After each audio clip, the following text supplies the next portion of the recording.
Alright guys, I'm going to break this down as easy as I can. Pitch control wire. I will show you where to solder that on. There's literally only 3 things that have to be soldered during this job, and it is very simple. So, pitch wire, okay? Don't mind all the rest of the wires in there. That's all for the FPV setup that I have. This is your original gimbal connector. In this original connector, there is a red and black wire in the wiring scheme. All you need to do is find those wires, take a utility knife and cut a little bit off so that you have access to the wires, and then solder on the JST connection that comes with your gimbal kit. Okay, your gimbal kit will come with a JST connector. It will also come with a signal wire for you to use. So both of those things will be included. You attach that to the original gimbal port. The reason I'm doing it this way is because I can still switch back to a stock gimbal if I want to, and it's literally that simple. The HDMI cable, which I will supply you guys with a link with, is angled properly for where the GoPro goes so that the HDMI wire, when it's plugged in, is not backwards, allowing the ribbon cable to catch the fan guards or any of that kind of stuff. So I will supply a link. You can choose the length of the one you want. I already had a long one from a previous project, so I put it on here, and all you do simply is plug that in to the HDMI cable that's already there, and then tuck that in. So I'm going to show you where the signal wire goes. But before we get there, I want you to see this is not complicated. This gets soldered onto pin 14. These 2 connections get soldered onto the black and red wire that's already on the gimbal. As you can see, I've tied in and then glued them together so they can never touch. And then all you're doing is plugging in a wire that you're going to buy right here to the HDMI cable that's already supplied. It's literally that simple. So I want to show you how to attach the gimbal, because I kind of did a simple breakdown yesterday. You can see how I did it. I melted 2 holes and 2 holes, and all I literally did was figure out where the middle of the gimbal is with this on here, and then I just tightened it down. Now the signal wire for pitch control will go right there when you're done. Pitch, you'll just plug it right into there. That fits through that little hole right there on the side, and then as you can see, I've made a bigger hole for the HDMI cable to fit through when this is plugged in, and that's literally it, man. And then you just plug the red JST into here like that. Boom, now it's powered. Makes sense? I know that makes sense. You guys got this. So this is the original mount that came with the Solo. All you do is remove these rubbers right here, and this whole bracket will pop off, giving you something to attach your gimbal to. See? That's exactly how I did it. I used the original GoPro mount to attach this little tiny gimbal, and then I powered it off the Solo. So let's move on to the next step here, because there's a couple parameters you're going to have to change, and I hate to say this as much as I don't want to. You're going to need an older Android because you're going to have to use the Tower app. Now I do have a download for the Tower app available, but you're going to need an older Android device. I think 6.0 and back. Even if you had 4.4 KitKat or something still, I would suggest using an older Android system because you need to access the parameters. Now for those of you that are running on Open Solo, there is a different thing that you have to do. Okay, but don't get me wrong, you can go into Mission Planner and change these parameters too, but most people only have access to, obviously, their cell phones for this kind of stuff. A lot of you guys don't dabble in Mission Planner, but if you do, that just simplifies your life because you already have it. You can change the parameters directly in Mission Planner. But let's say you don't. You need the Tower app. I do have a download for the Tower app. I will make that available for you guys in a Google Drive folder so that you can download it, but you're going to need an older Android device to access Tower. So there's that. Alright, let's get into the soldering and teardown of the top of this so you can see where. The only reason we have to tear down the top of this is because you have to solder on this signal wire. That's the only reason. So let's get to it. You're going to take a knife blade, you're going to stick it right up here in the front. You're just going to pry up lightly until you get the clips to come out. They're coming. Just going to stick this under there. There we go. And I put it in there and I just put a little back pressure on it and just pop that clip right off. That's the GPS cap. So we're going to set this aside here. That was very easy. Now this was a crash Solo, so it's missing a few screws, but just to give you guys an idea, there is a screw here, screw here, screw here, screw here, here, here, and here. Okay, unfortunately this was crashed, so I don't have all the screws, but I'm going to take out what I do have here, and then we'll move on to the next step. So let me undo all these real quick.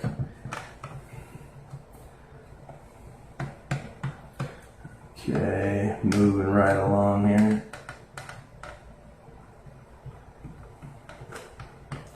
Excellent. Do the back ones here.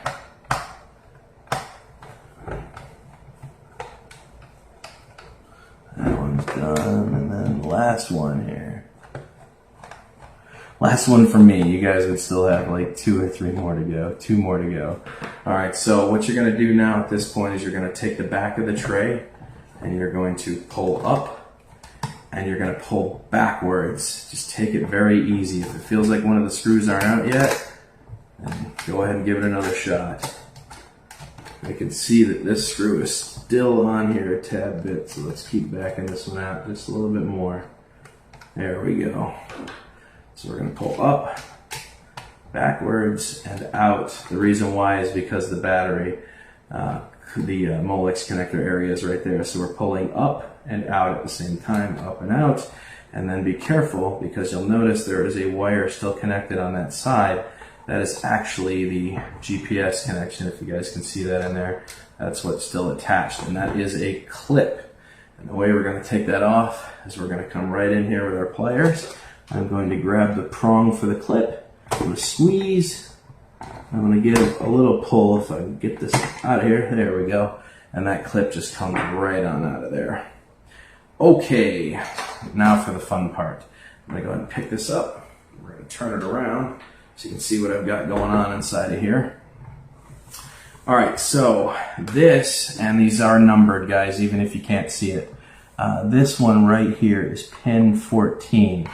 Okay, that is where you're going to be hooking up the channel wire that's going down to the gimbal, which is the green one I currently have connected.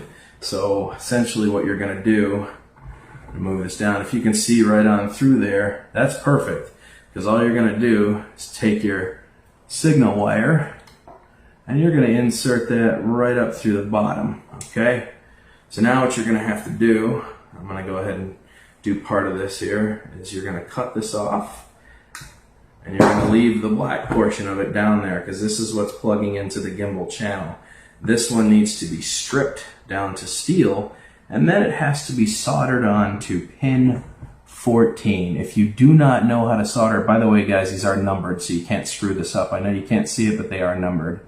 If you do not know how to solder, guys, take this to someone who does. You do not want to screw this up. You do not want to cross-polarize. You don't want to get, so this is a very tiny solder job to do, but you only have to do the one wire like that, and that's it. You're basically done at that point, and you can put this all back together.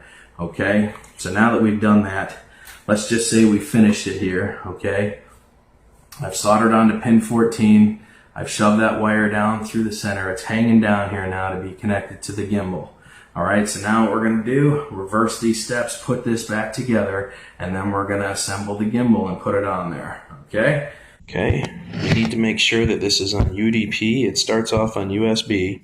You need to click down here on the arrow, go to UDP first, then hit connect, and it should connect to the Solo. So now that we have the Solo pulled up, see how it says need GPS lock? I'm inside the house. All right, so now we're going to set the signal wires that I have gimbal control. So what we're going to do, push the 3 lines, we're going to go to parameters, and we are going to go to RC6. See, RC6, and we are going to go to RC6 function, servo out function. We're going to click on that. We are going to go to RC, we're going to go to 1 RC pass through. Okay. Excellent.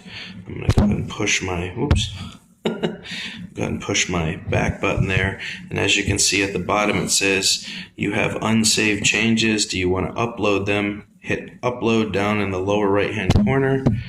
1 parameter uploaded to drone. Excellent. Now I should have control of the gimbal. So I'm going to go ahead and restart this unit. and we are going to see if we have gimbal controls. Okay, literally going to show you how easy this is now. Here's the gimbal. I just slapped a GoPro on it. You can use your older ones or your newer ones, whatever you want. I just slapped it on so it was easier to work with. And I'm going to put that right there. So now all you're going to do is attach this wire to that wire. You're going to take this and insert it through the bottom. It's going to be kind of hard to do with just one hand, guys. Bear with me. I'm going to try to make this as easy as possible. You're just going to look for that little side hole right there. Right there. And you're going to push that through there.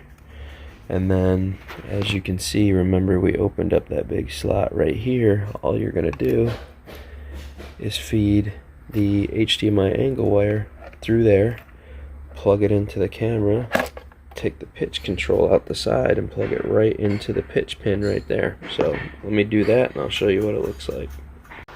So that's what it looks like attached. Like I said, run that wire right through the side, plug it into pitch control, plug in your power wire for the gimbal, and then the HDMI cable goes through that little hole that we've created and plugs into the side of the camera.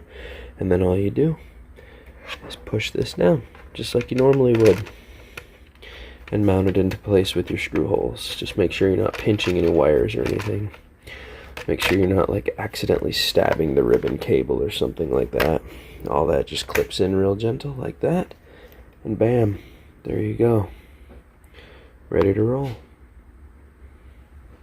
So there you go. Once it's all screwed in, looks nice. Cable can move freely. Everything's good to go. That's it. Now we just need to change the parameters in the Solo. Now there's going to be a difference between running Open Solo and original software. I'm still on original, which is 2.4.2. If you're on Open Solo, I will show a little picture that explains the Open Solo side of things. If you guys are changing your parameters, you're going to want to make sure you're changing them properly for what you have installed on your Solo. So if you're running Open Solo, this is what you would do. If you're running original 2.4.2 firmware, then you're going to want to do what I'm currently doing right now. Alright, if everything went smooth, this is what should happen now. You should have pitch controls. I'm going to turn this on. Wait for that to power up. Gimbal should stabilize. There we go. So recording on there. And as you can see, I have pitch controls, so it obviously accepted the new parameter changes. Now we're going to go in here. And we're going to open this up for you guys. We'll push the back button. We'll hit connect. We'll choose Solo. Obtaining IP address. Connected. Excellent. We'll go back. Should pull up parameters. There we go, reading the flight parameters. Ready to go. And as you guys can see, boom, that's on the Hero 5. I have it set for shooting in 4K at 30 frames per second. And I will tell you right now, I have Pro Tune ability on here. So, hey guys. Yeah. This is where it's at here. Still recording, so GoPro, stop recording. There you go. You can see it just stopped. I can start it again. GoPro, start recording. Boom. And it starts recording. It's very simple. As you can see, the feed is really good. There's a little bit of latency, but not a ton. So I mean, when you're running those higher resolutions, it's, you know, it's got a lot more work to do. So anyways, there you guys go. Fully functional across the board. So if you haven't made the switch, you should. Just saying.